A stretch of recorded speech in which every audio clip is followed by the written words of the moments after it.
Se você pode, eu doar o selo, eu te agradeço e declaro que você é participante da unção que você honra.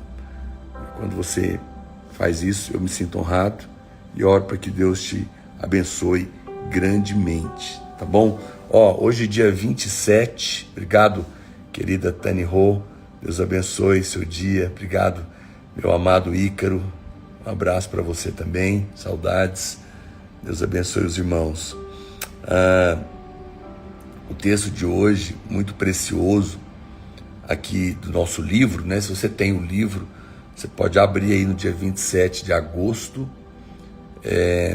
e o título é Vença o Medo. Pode escrever o título aí para mim? Vença o Medo.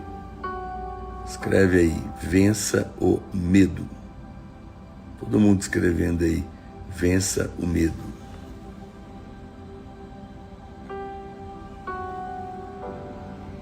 Aleluia. Vença o medo. Aleluia. Glória a Deus. O versículo de hoje é 2 Crônicas, capítulo 20, verso 3. 2 Crônicas, capítulo 20, verso 3 e 4. Diz assim: Então Josafá teve medo. Que coisa, né? Eu amo quando a Bíblia é honesta. Ela sempre é, claro, mas é precioso ver isso, né? Precioso ver isso. Obrigado, Júnior, pelo selinho, Deus te abençoe. Então, Josafá teve medo. Eu amo isso porque todos nós temos medo. Sentimos medo em algum momento, em alguma decisão, algum desafio, algum problema que a gente tem que enfrentar. E a gente não está sozinho nisso, né? E a Bíblia está dizendo que esse rei aqui teve medo. Teve medo e se pôs a buscar o Senhor. E apregoou jejum em todo Judá. Judá se congregou para pedir socorro ao Senhor. Também de todas as cidades de Judá veio gente para buscar o Senhor. O que é precioso é que, se você continuar lendo essa história, Deus não vai repreender Josafá porque ele estava com medo. O versículo é 2 Crônicas, capítulo 20, verso 3 e 4. Deus não vai repreender o rei Josafá. Como é que você está com medo? Você é o rei, né? Toma vergonha. Não, Deus não falou nada disso. A Bíblia não diz isso. A Bíblia apenas relata que ele estava com medo. É normal na nossa vida. Deus não esconde as realidades das coisas. Mas eu tenho certeza que você também já passou ou está passando por situações na sua vida em que o medo bate a porta, em que você sente medo, sente o medo, não é verdade? E nessa hora a gente fica sem saber o que fazer às vezes, ou nos sentimos mal, né? Ficamos acusados, sentimos condenados, porque estamos sentindo medo, e o diabo questiona: você não tem fé, você está com medo, não está adiantando, coisas do tipo. Mas eu estou aqui hoje para te dizer que você não precisa sentir o medo quando situações vêm e o peso é tão grande, parece que tudo vai desmoronar. Josafá estava cercado aqui por 3 exércitos poderosos e ameaçadores. Eles estavam avançando em direção a Jerusalém e parecia que ele não tinha saída. A tragédia era iminente. Obrigado, Rafaela, pelo selo, querido. Deus te abençoe. Deus abençoe a todos os irmãos que gentilmente podem doar um selinho aqui. Max.teles, obrigado também. O Senhor retribua vocês 100 vezes mais e que vocês sejam participantes da unção que você está honrando, tá bom? Então, às vezes parece que, obrigado, Johnny, Deus abençoe também, parece que há situações na nossa vida, há momentos que a tragédia é iminente, não é? Que a gente não tem, obrigado, Simone Salgado, Deus abençoe também, querida, parece que não temos para onde fugir, o que fazer. E quando Josafá soube dessa ameaça, a primeira reação dele foi ter medo. Obrigado, Kione. Deus te abençoe, querido. Ele sentiu aquele medo terrível no seu coração. E a Bíblia nos mostra um líder autêntico aqui. Ele era um líder, mas ele também era humano, como eu e você. Não importa a posição que você ocupa. Você pode ser um simples funcionário ou um chefe, um rei. Você vê, ele era um rei, mas ele também era uma pessoa que tinha medo. Mas qual é a grande diferença aqui?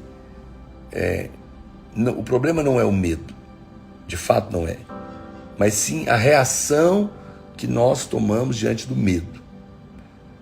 O que fazer se eu estou sofrendo uma ameaça, um problema, uma situação, e eu estou com medo?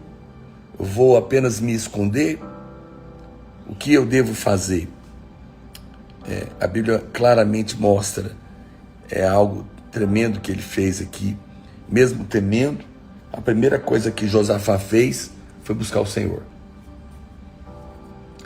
Escreve aí para mim: diante do medo, busque ao Senhor. Busque ao Senhor. Foi o que Josafá fez. Você pode escrever para mim? Todo mundo escrevendo: diante do medo, busque ao Senhor.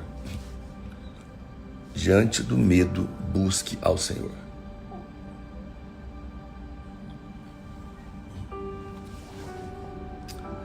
Diante do medo, busque ao Senhor. Aleluia. Isso é fundamental. Foi a primeira coisa que ele fez. É normal sentir medo diante de situações difíceis. Obrigado, Micaela. Obrigado pelo selo, querida. Deus te abençoe grandemente. Obrigado, Ludiene, também, pelo selinho.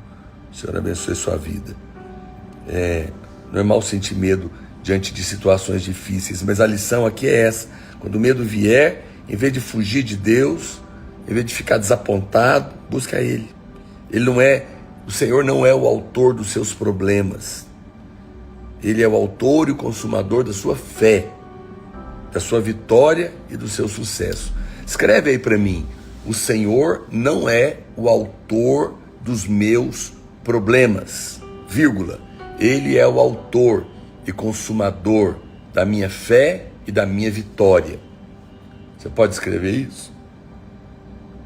Emenda outra frase aí: o Senhor não é o autor dos meus problemas. Ele é o autor e consumador da minha fé e da minha vitória. Profetiza isso sobre a sua própria vida hoje. Obrigado, Danilo, pelo selinho, querido.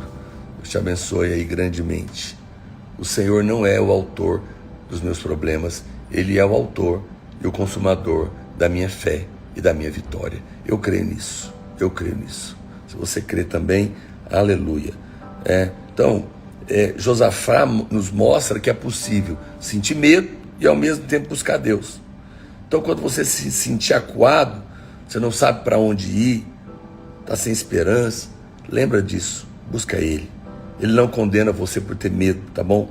Ele está pronto para te socorrer. Glória a Deus. E eu quero continuar compartilhando então com você agora a respeito de não apenas não ter medo, mas ter uma graça abundante na sua vida. Ter favor que é derramado. Eu tenho ministrado a você. Obrigado, Eduardo Melo, pelo selo. Deus te abençoe, querido. E eu tenho te ensinado como desfrutar de toda a suficiência de Deus. E eu falei para você que a primeira coisa é crer. Depois, no outro dia, precisa ter fé. É a maneira que Deus opera. Crer que o Senhor é bom. A segunda coisa que eu te falei foi de ter uma imagem correta do Pai. Ter uma imagem correta do Pai. Quem não vê a Deus de uma maneira certa, quem não vê a bondade de Deus, quem não acredita que Deus está sorrindo para ele, que Deus está feliz com ele, por causa de Cristo, essa pessoa não tem como receber favor abundante de Deus. E a terceira coisa que eu quero falar então para você, e é o tema da nossa live de hoje, eu quero que todo mundo escreva aí para mim, seja grato. Seja grato. Todo mundo escreve aí, seja grato.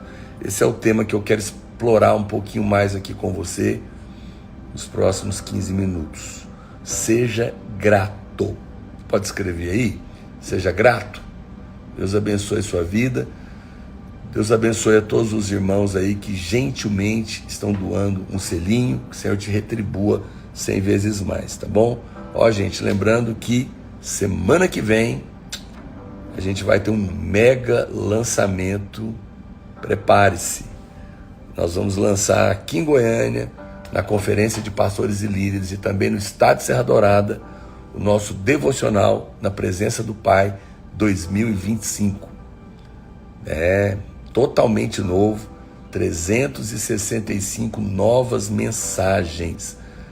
Pastor, já vai lançar? Sim, porque na semana seguinte nós vamos para a Bienal com ele em São Paulo, então ele tem que estar pronto, mas a gente vai ter uma super oportunidade para que você já possa adquirir o seu adiantado. Então, claro, vai ser um preço especial de lançamento, tem todo, é um livro pela editora Vida, ficou muito bonito, não é por nada não, ficou muito melhor também, subiu muito o padrão e o nível. Então prepare o seu coração aí, porque semana que vem o livro já vai estar aí, você já vai poder adquirir, guardar para terminar esse, começar o outro, né? Presente de Natal, alguém falou aqui, é verdade, já começa a se preparar aí. Eu acho que vai ser uma grande bênção, tá bom? A Bienal, Tani Ho, eu vou estar a Bienal no dia 8, começa, mas eu vou estar na Bienal, no stand da editora Vida, no dia 11. Carol, muito obrigado pelo selo, querida. Então, se você é de São Paulo, se você quer participar da Bienal, no dia 11, quarta-feira, a partir das 18 horas, eu vou estar na Bienal. Me ajuda a divulgar aí em São Paulo, convida todo mundo para estar lá, vai ser uma noite de autógrafos, eu vou fazer um podcast lá no stand, então vai ser uma grande honra receber os irmãos na Bienal. O livro vai estar em todas as plataformas para ser adquirido, e a gente vai fazer algumas condições especiais para que você já possa adquirir aí no lançamento e garantir o seu. Então fique atento aí que a gente vai divulgar para você. Muito bem, seja grato. Você sabe, deixa eu falar o poder de ser grato. Jesus foi alguém que vai ter na Livraria Videira também. Jesus foi alguém que desfrutou de toda a abundância do Pai. Ele tinha 12 homens debaixo dos seus cuidados. Mas aonde quer que Jesus fosse, ele tinha provisão. Já percebeu isso? Todos conhecem, por exemplo, a história dos 5 pães multiplicados que alimentaram 5.000 homens, fora mulheres e crianças, não é verdade? Todo mundo aqui já leu essa história.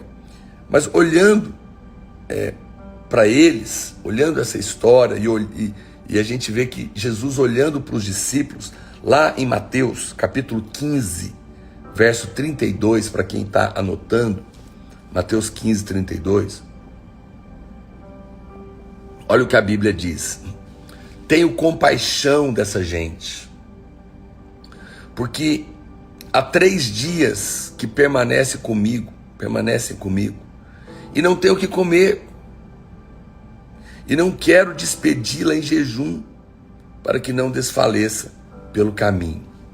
Jesus olhou para aquele povo.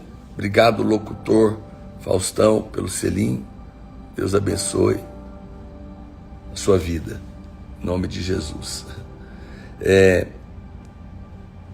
Então André trouxe um menino, e a Jesus, e o que ele falou? Olha o que André fala: há um rapaz aqui que tem 5 pães de cevada e 2 peixinhos, mas o que é isso para tantos? Essa foi a resposta de André. É o que está acontecendo aqui, preste atenção. Em outras palavras, André estava dizendo para o Senhor: Senhor, a provisão é muito pequena para tanta necessidade. A provisão é muito pequena para tanta necessidade. Às vezes essa é a sensação que nós temos. Eu tenho tantas coisas para resolver, tenho tantas contas para pagar, e o que eu tenho é muito pouco. Agora observe Jesus. Olha o que Jesus faz. Ele toma os pães, e a Bíblia fala que ele tomou os pães, e depois deu graças. E daí partiu o pão. Qual que é a diferença entre Jesus e André? André estava focado na necessidade. Jesus estava focado na provisão. E o que ele disse? André nunca deu graças, porque estava focado no problema. Quando você, preste atenção no que eu vou te falar, quando você está focado no problema, você não consegue ter gratidão. Escreve aí para mim. Quando estamos focados no problema, não conseguimos ter gratidão. Consegue escrever? Escreve essa frase para mim. Quando estamos focados no problema, não conseguimos ter gratidão. Coisa séria, né? André não agradece. Quando estamos focados no problema, não conseguimos ter gratidão. Agora, Jesus estava focado na provisão. Por isso agradeceu. Jesus pegou os 5 pães e os 2 peixes e deu graças. Não é impressionante isso? Quando nós estamos focados no problema, nos falta gratidão. Mas quando nós estamos focados na provisão, nós somos gratos. Por que Jesus agradeceu? Porque ele estava focado não no problema, ele estava focado na provisão. Então, já vamos emendar outra frase? Emenda outra frase aí para mim. Quando estamos focados na provisão, somos gratos. Quando estamos focados na provisão, somos gratos. Escreve isso. Escreve isso. Quando estamos focados na provisão, somos gratos. Jesus agradeceu, porque ele já estava vendo a provisão. A atitude de Jesus é esta. O que são? Olha o que a diferença. Eu vou ler aqui 2 maneiras. André, focado, um abraço, Ju, Deus abençoe. André, focado na necessidade, diz: o que são estes pães para tanta necessidade? Jesus, focado na provisão, disse: o que são todas essas necessidades diante de tanta graça? É isso que ele estava dizendo. Percebe a diferença? Quando você está focado no problema, você vai falar: meu Deus, o que é o que são esses, o que é essa pequena provisão diante de tanta necessidade? Mas quando você está focado na provisão, você vai falar: o que são essas necessidades diante de tanta graça? Obrigado, Ju, pelo selinho, querida. Obrigado, Mesas da Rê também, Deus te abençoe. Escreve, vamos escrever, essa frase merece, né? Vamos escrever como Jesus teria dito. Escreve aí: o que são todas essas necessidades diante de tanta graça? Declare isso aí na frente dos seus problemas, na cara dos seus problemas. Escreve aí para os seus problemas. Escreve aí: o que são todas essas necessidades diante de tanta graça? Talvez hoje você está cheio de necessidade. Precisa pagar conta, precisa ser curado, precisa resolver problema no casamento, precisa na empresa, problema com os filhos, problemas na igreja. Escreve aí: o que são essas necessidades diante de tanta graça, tanta graça. Oh Deus, o Senhor é bom, né? Então ele agradece ao Pai. Obrigado, Elke, obrigado pelo selinho. Márcia Quinteiro, obrigado também. Você seja participante da unção que vocês estão honrando. Que o Senhor te retribua 100 vezes mais. Ele agradeceu ao Pai pela abundância da graça. E o pão se multiplicou. E depois disso, a palavra de Deus diz que eles comeram Preste atenção, hein? Olha o que aconteceu, por causa da gratidão, gratidão. Ele multiplicou os pães e a Bíblia diz que eles comeram o quanto quiseram. O quanto quiseram. Ou seja, por mais que eles quisessem, o suprimento continuou e não parou. Deus estava fazendo toda a graça. Obrigado, Iomar Santos, pelo selinho, querido. Deus te abençoe. Obrigado, meu querido irmão Márcio Pedrosa, pelo selo também. Deus estava fazendo toda a graça, toda a graça. Obrigado, Dirceu, Deus abençoe, querido. Abundar sobre eles, para que sempre, tendo toda suficiência em todas as coisas, pudessem abundar em toda boa obra, toda boa obra. Essa boa obra, ela foi vista no fim. Como que Deus mostrou ela? Fazendo sobrar 12 cestos cheios. Eles pegaram o quanto quiseram, diz a Bíblia, e sobraram 12 cestos cheios. Agora, um detalhe aqui. Essa palavra aqui no grego não diz que são cestos cheios de sobras.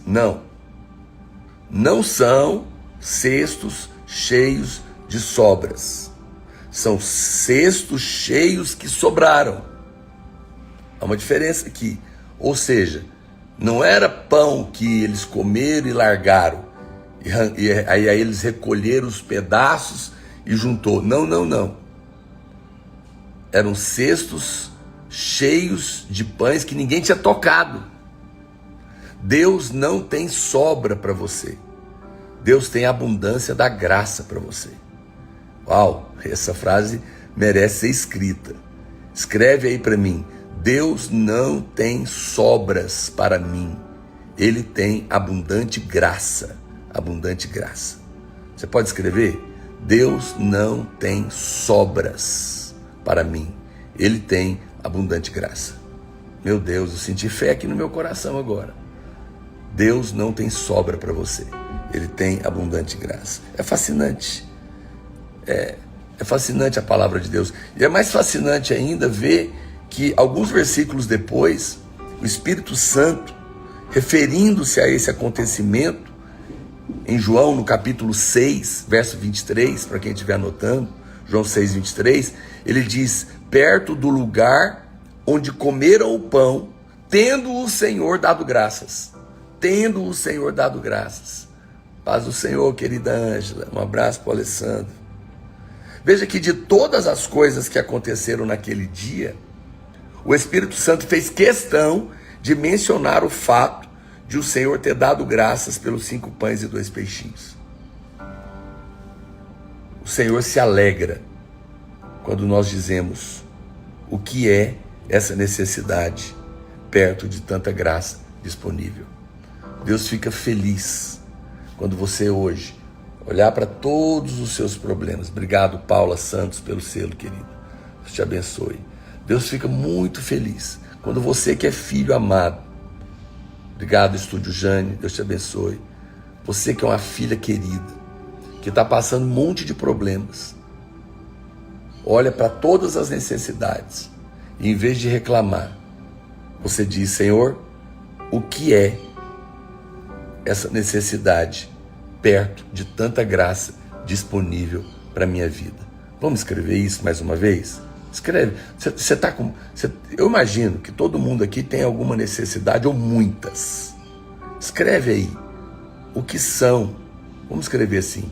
O que são essas necessidades perto de tanta graça disponível para mim, vírgula.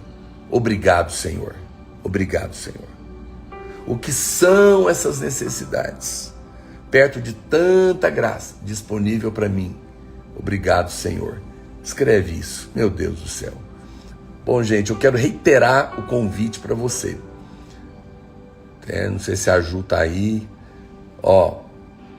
Se você pode estar comigo, você é meu convidado, tanto para estar aqui no estádio Serra Dourada, dia 7 de setembro, quanto lá na Bienal em São Paulo, dia 11 de setembro, onde nós vamos lançar o nosso devocional na presença do Pai 2025, com 365 novas mensagens pela editora Vida.